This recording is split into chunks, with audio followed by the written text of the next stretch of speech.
नमस्कार. जय महाराष्ट्र. जो प्रकार माझ्यात आणि पत्रकारांमध्ये हा झालेला आहे त्याच्यासाठी मी मनापासून दिलगिरी व्यक्त करतो आणि हा प्रकार का घडला हे जरा आपल्याला सांगू इच्छितो.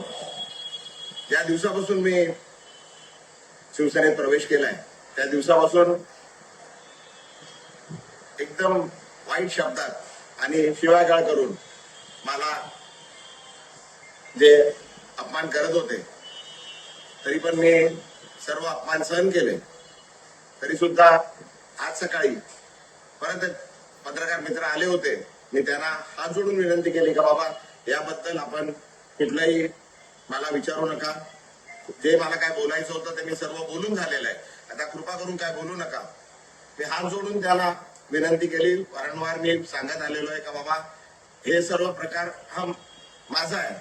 मला आपण जे शिव्या देतात ते ठीक आहे, पण माझ्या परिवाराला, माझ्या मुलीला, माझ्या पत्नीला, माझ्या वडिलांना, माझ्या परिवाराला आपण जे वाईट बोलताय, शिव्या देतात आहे त्यापासून त्यांना जरा लांब ठेवा असं मी त्यांना वारंवार विनंती करत आलो.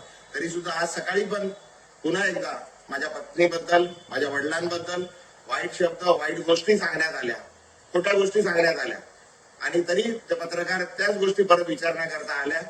माझ्याकडून त्यांना विनंती करण्यात आली पण त्यांनी न थांबता ते चालू राहिलं. त्याच्यात जरा वाद जरा जास्त झाला. माझ्याकडून चुकीने काहीतरी अपशब्द निघाले.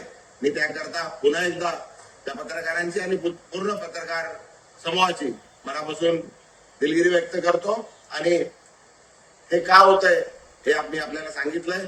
कृपा करून आपण मी जे केलंय, मी जे प्रवेश केलाय त्याच्यासाठी ठीक आहे.